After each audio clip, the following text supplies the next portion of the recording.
Good afternoon.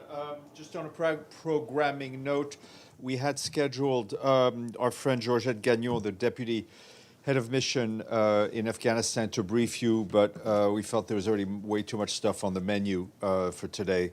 So as an act of humanitarian gesture towards all of you, we've postponed her till tomorrow because it is important to hear about Afghanistan.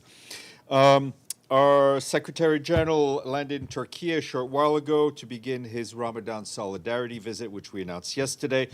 Tomorrow, he will meet with representatives of non-governmental organizations that support refugees. He will also visit the Ankara Provincial Directorate of Migration Management, one of the provincial branches of the Presidency of Migration Management responsible for procedures related to foreigners in Turkey. The visit, as we told you, is intended to highlight the generosity of Turkey in hosting refugees, drawing on his previous leadership as High Commissioner for Refugees. The Secretary General will engage participants on issues relating to their situation.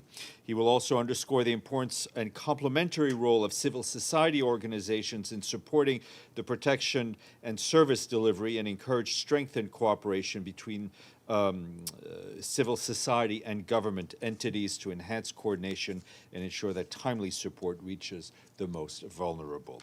In Ankara, he is scheduled to receive the Ataturk International Peace Prize on behalf of United Nations staff around the world. While in the Turkish capital, he will meet with officials, including the foreign minister, Hakan Fidan, and the president of Turkey, President Erdogan. Discussions will focus on the UN-Turkey partnerships and, of course, on the situation in the wider region. He will also attend a Ramadan iftar meal tomorrow night.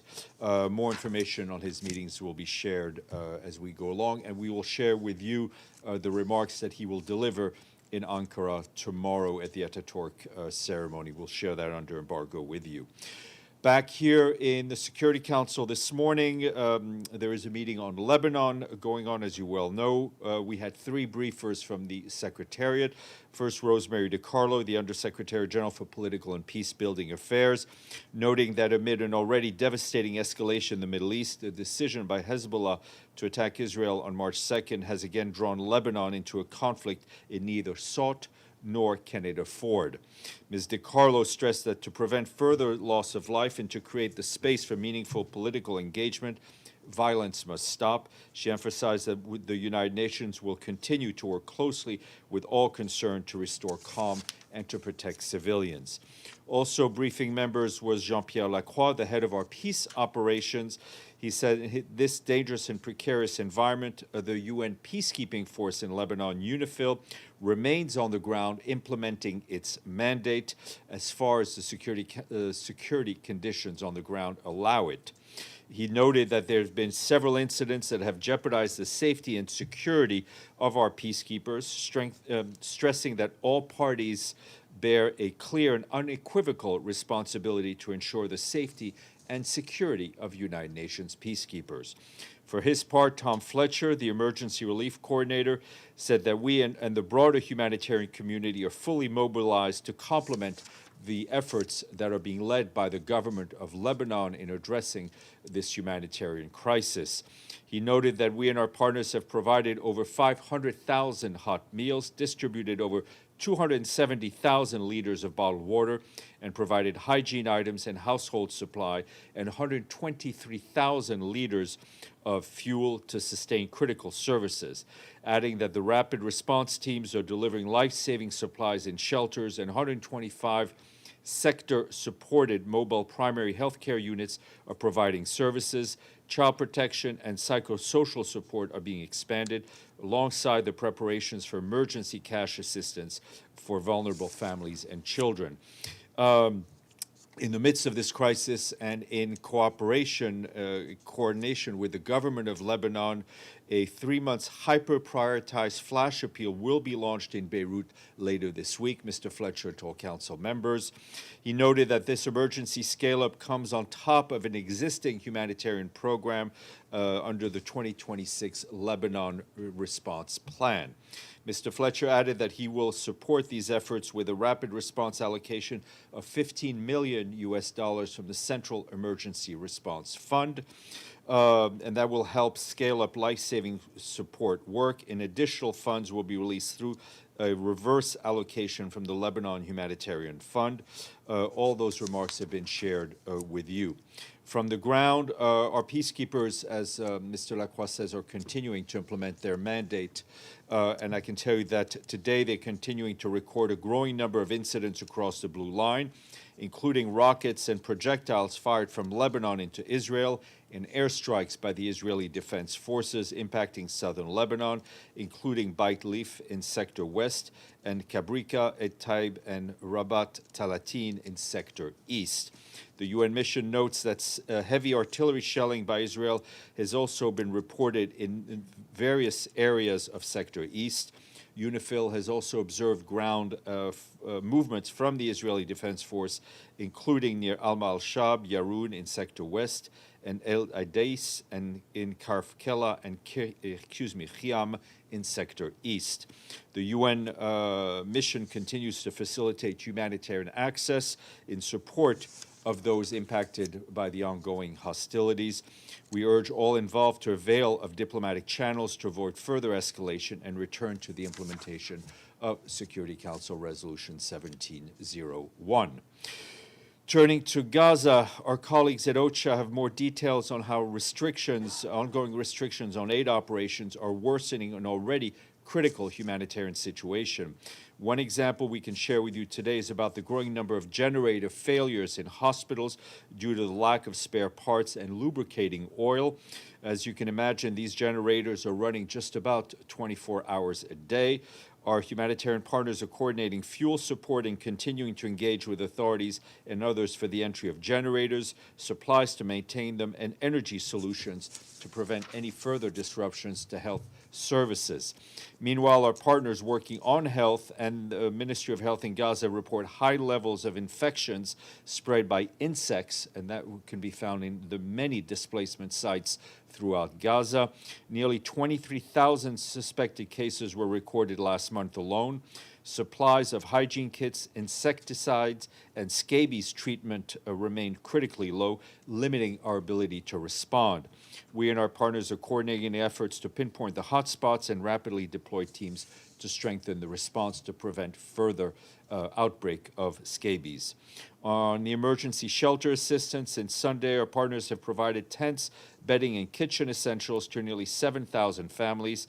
This is on top of assistance that has been provided by local authorities directly by member states. We once again stress that these materials provide only limited protection and that longer-term solutions are critically needed before the summer. We and our humanitarian partners reiterate that we need our work to be facilitated and not hindered, and we need fewer restrictions. Turning to the West Bank, OCHA warns that Palestinians' access to their places of work and where they receive services continues to be impeded by tightened movement restrictions imposed by Israeli security forces. These largely impede movements between cities and keep iron gates at the entrances of many villages closed. At the same time, high levels of violence are persisting. New figures indicate that more than 180 Palestinians have been displaced due to settler attacks and access restrictions across the West Bank since the onset of the regional escalation. This brings the total number of Palestinians displaced within this context so far this year to more than 1,500 people, 90% of the number for all of last year. OCHA reminds us that more than 40% of those displaced are children, and that displacement deepens people's reliance on humanitarian aid support and is often associated with the loss of economic livelihoods. OCHA also calls again for the protection of Palestinians in the West Bank and for the perpetrators of violence against them to be held to account. Moving to the Democratic Republic of the Congo, where, as you've seen, a new escalation of violence this morning in Goma has tragically resulted in the death of one of our UNICEF colleagues. The Secretary General joins UNICEF in expressing its outrage that our colleague Karine Buisset was killed in a drone strike in a building that was housing aid workers. Karine was a dedicated humanitarian who worked tirelessly to support children and families impacted by conflict and crisis. We, along with UNICEF, extend our deepest condolences to her families, her friends, and her colleagues at UNICEF. As we've said many times, the parties must ensure the protection of civilians and those providing life-saving assistance. Humanitarian personnel must never be a target. This is international law. It is not up for debate, nor is it up for negotiations. It must be respected. According to our OCHA colleagues, this is the second humanitarian worker killed in the DRC this year, and we're only, sadly, at the beginning of March. Since January, at least 92 incidents impacting humanitarian workers have been reported across the Democratic Republic of the Congo. Last year, more than 650 such incidents were recorded, with 13 humanitarian workers killed and 41 injured across the provinces of North Kivu, South Kivu, Ituri, Tanganyika, and Maniema. Today, UN peacekeepers from the mission's firefighting section responded for emergency support and also for initial assessment of the strike in Goma. Our acting head of mission, Bruno Le Marquis, strongly condemned today's escalation of violence, which notably involved, as we told you, the use of armed drones, which endangers civilians and UN personnel. The use of drones, he said, is deeply concerning. He called for a swift, independent, and credible investigation to identify those responsible and bring them to justice. The mission also reiterated our call on all parties to immediately cease hostilities in accordance with their commitments to respect the ceasefire, to prioritize the path towards a political solution, and to capitalize on the gains recently achieved within the framework of peace efforts. And from Sudan, where the situation also remains tragic, our humanitarian colleagues tell us that they are alarmed by the continued attacks on civilians and civilian infrastructure we've seen in recent days. In South Kordofan, the Sudan Doctors Network tells us that artillery shelling yesterday in Dilling struck residential areas, killing 7 civilians, including a child, and injuring 13 other people. Elsewhere, local sources tell us civilian casualties on Monday occurred on Monday when vehicles traveling on the road linking North Darfur to northern state came under attack. Critical infrastructure was also impacted. One of Sudan's largest power stations, the Dabakir thermal power station in Rabak in White Nile State, was reportedly struck by drones yesterday, causing fires to 2 transformers and triggering major outages in coastal towns and parts of Rabak. We, along with our partners, are continuing to deliver assistance where possible: food, shelter, water, healthcare, cash, nutrition, protection support. Despite restricted access, insecurity, and severe funding shortfalls, humanitarian organizations in Sudan reach 2.6 million people just in January with aid, out of the over 20 million people we've aimed to reach across the country. And in Ukraine, our humanitarian colleagues tell us that civilians were killed and injured in overnight attacks across the country. Residential buildings, education facilities, and energy infrastructure also sustained damages. That's what local authorities are telling us. As of this morning, the parts of Dnipro, Donetsk, and Kharkiv regions remain without electricity due to attacks on energy infrastructure. Also today, a drone strike on a public bus in Kherson reportedly injured more than a dozen civilians. Meanwhile, evacuations continue. Yesterday, 440 people were evacuated from frontline areas in Donetsk region. We, along with our partners, are distributing emergency shelter materials and providing psychosocial assistance. More broadly, in January this year, we and our humanitarian partners reached more than 950,000 people across Ukraine. And earlier today, our friend Tom Fletcher, Undersecretary General for Humanitarian Affairs, also spoke to reporters from Geneva about his efforts for the UN to reach 87 million people with life-saving aid, for which we need 23 billion United States dollars. Mr. Fletcher said the development of the past 2 weeks further confirmed that we're living in a time of brutality, a time of impunity, and a time of indifference. He noted that we are overstretched, under sustained attack, and under-resourced, but we refuse to give up on the people that rely on us to just survive. Fletcher launched a new campaign today to rediscover solidarity and our humanity, even in the toughest of times. He said, so far, we've received $5 billion for the plan, with an additional pledges announcements bringing the total to $8.7 billion, but we still face a massive gap. Governments alone can't carry the full burden. He stressed calling on civil society, the private sector, and the public to show support. We're not asking you to choose between a hospital in Brooklyn, London, or Mexico City, or a hospital in Kandahar, Akobo, or Port-au-Prince, he said. We're just asking you to recognize that maybe the world can spend a little bit less on weapons this year and a little bit more on doing something extraordinary and world-changing. Before we go to your questions, we have 2 new member states who've paid up in full, which means we have a new quiz. This country, which is landlocked, is extremely mountainous. 90% of the terrain is covered by the Tian Shan mountain range, and its geography is often compared to that of Switzerland. Sorry?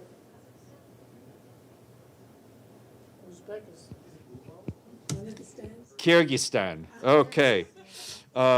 We say thank you to our friends in Bishkek.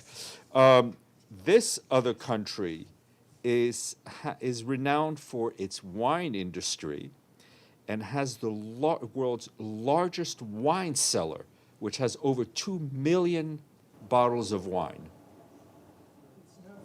Sorry? It's not France, no. No. No, sorry? No. It is also, no, it's also a major exporter of walnuts. No. It is landlocked, and it is in Europe. Moldova. Yes, Moldova. It took you a while, but you got Moldova. So we thank our friends in Chisinau as well for their payments in full, and they paid in cash, not in wine. Okay, Linda Fasulo. Thank you, Steph. Steph, I was wondering if the SG, I mean, I know he's traveling, has been in touch with, the Gulf states and or Iran in the last day or two. I mean, yes, he was in touch with, he continues to be in touch with a number of parties. Notably, he was in touch with the Foreign Minister of Iran yesterday, and we issued that readout. Pam. Steph, I know you're not in charge of what the Security Council passes, but Is true.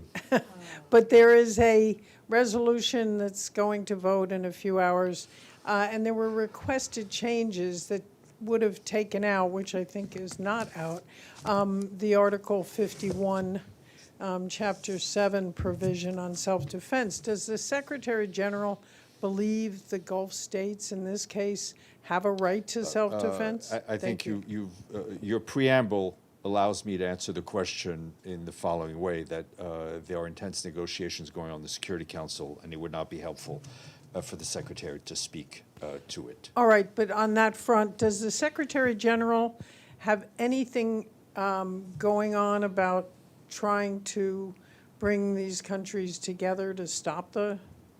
Well, I mean, as I said, the Secretary General has been speaking to a number of parties, notably in the Gulf and further afield. Yesterday to Iran,